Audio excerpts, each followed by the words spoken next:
Hi friends, நம்ம யார் மேலே அதிக அன்பு வச்சுருக்கிறோமோ அந்த இடத்துல தான் அதிகமான உரிமையும் எடுத்துக்க தோணும்.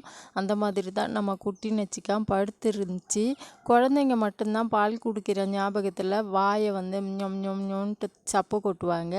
அந்த மாதிரி தான் இந்த குழந்தையும் அவங்க அம்மாட்ட பால் குடிக்கிற ஞாபகத்தில் வாயை அசை போட்டுக்கிட்டே இருந்துச்சு. எல்லாம் குழந்தைங்க தான். அவங்க அண்ணன் என்னடான்னா, நம்ம உட்கார்ற சேரில் படுத்துக்கிட்டா, நம்ம எப்போ அசந்து போய் உட்கார்றோமோ அப்போ தான் அவனுங்களுக்கு தூக்கம் வரும் போல இருக்கு.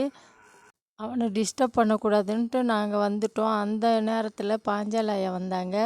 பாஞ்சால ஆயாவும், ஆயா படுங்க ஆயா, கொஞ்சம் ரெஸ்ட் எடுங்க, நான் எடிட் பண்ணிக்கிட்டு இருக்கேன்ட்டு சொன்னதும் உங்கள் எல்லாருக்குமே ஹாய் சொன்னாங்க அவங்க பாணியில். ரொம்ப நாள் கழித்து பாஞ்சால ஆயா என்கிட்ட நிறைய விஷயங்கள் சொன்னாங்க.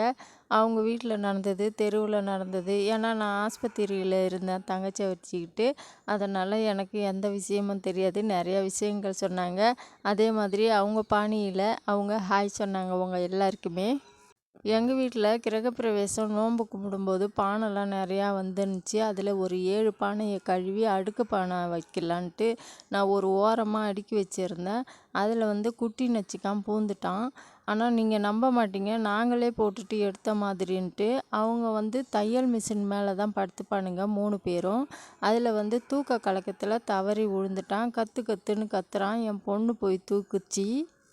அதுக்கப்புறமா அவனுங்கள்ட்ட கொஞ்சம் விளாட்லான்ட்டு பார்த்து விளாண்டோம். கடைசியில் பார்த்தா தெருவில் போயிட்டு முடியை தின்னுட்டான் போல இருக்கு. என் பொண்ணு வாயில் உள்ள முடியை எடுக்கவும் பல்லில் சிக்கிச்சு. மெதுவாக எடுத்தாச்சு.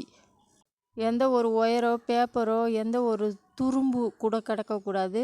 அதை ஒரு பெரிய வீர செயல் மாதிரி அதுக்கிட்ட போராடுவான் இந்த குட்டி நச்சிக்கான். மாஞ்சி மறுபடியும் ப்ரெக்னெண்ட்டாக இருக்குது. நாங்கள் சுண்டலை வச்சுருந்தோம். அதை நசுக்கி நசுக்கி வைக்க பசியாட்டிருக்கு, சாப்பிட்டுக்கிட்டு இருந்துச்சு. இந்த தடவை மாஞ்சி எத்தனை குட்டிக்கு போடுதுன்னு தெரியல.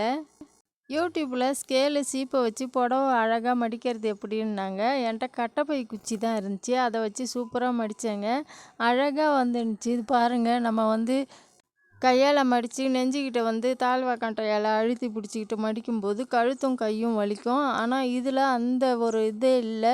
இந்த மாதிரி நீங்களும் செஞ்சு பாருங்கள். எப்படி இருந்துச்சுன்ட்டு கமெண்ட்டில் சொல்லுங்கள். தேங்க்யூ, பாய்.